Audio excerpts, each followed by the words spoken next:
Okay guys, hi, sorry, it keeps disconnecting. But we drove down, here's some cow friends. Hi cows. We drove down through the mega camp because we had to go further into the host community so that we could get connection. So we're here right outside the mega camp of the Cox's Bazar refugee camp in Bangladesh. I'm here with UNICEF. We're here with Syra, who is the chief of nutrition with UNICEF, and we were just talking about what I saw today at the Infant Nutrition Center, and she was talking about plump nut. Yeah, exactly. Which is life in a pouch. It is. This is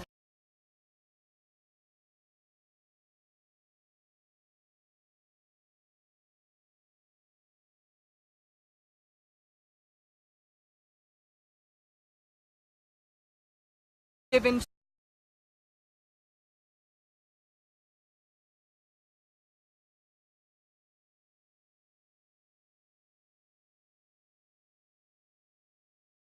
to kids that are, what, 1 or 2 days from not making it.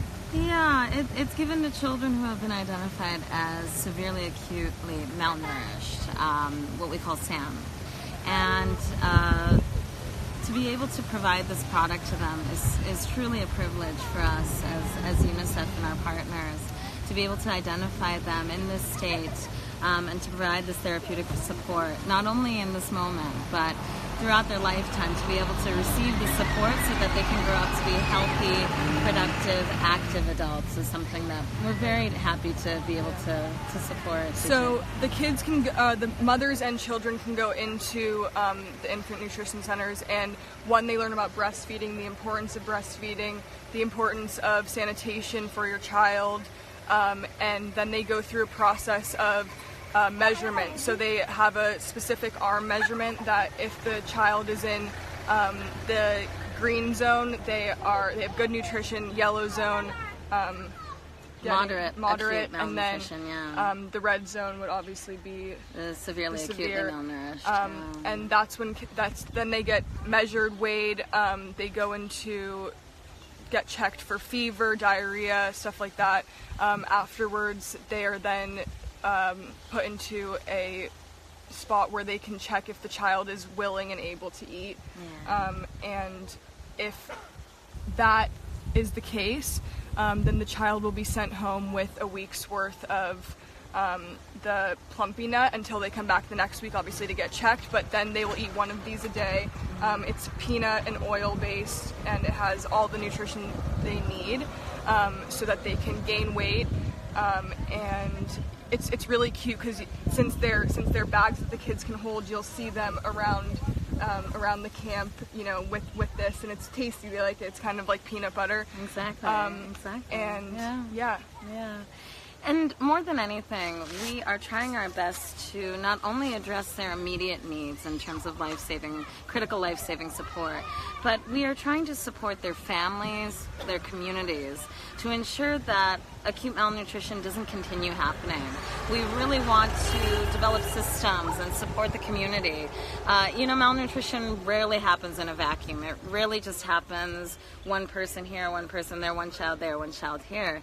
It's about supporting the community, supporting families to ensure educating them, changing behavior, and ensuring that they have access to everything that they need. Right, and there's moms, like you were telling me earlier, that come in and they don't think that their child is malnourished. Exactly. And because they've never been educated on it, but for generations, from where they came from without having a doctor, their families have never been educated about it. So this is a really, as well as places like I visited yesterday, like the information and feedback centers where families can go in, or individuals can go in and ask about how to wash your hands correctly, how to clean your clothes correctly, where the nearest infant nutrition center is, where the closest health center is, where if a kid's just not feeling inspired that day, they can go talk to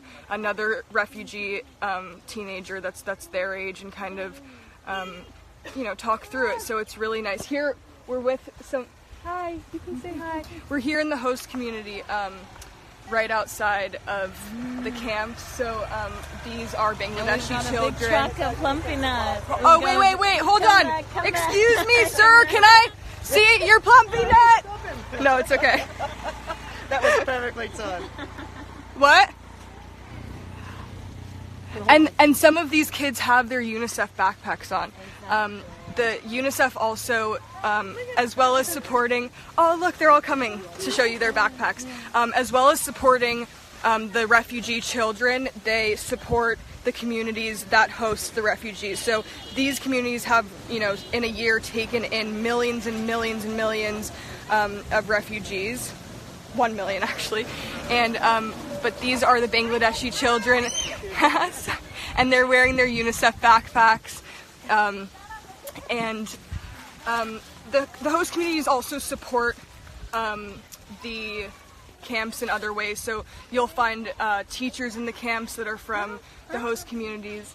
You'll find, you were saying that at the nutrition center there were some people that, are there some people that are from the host community?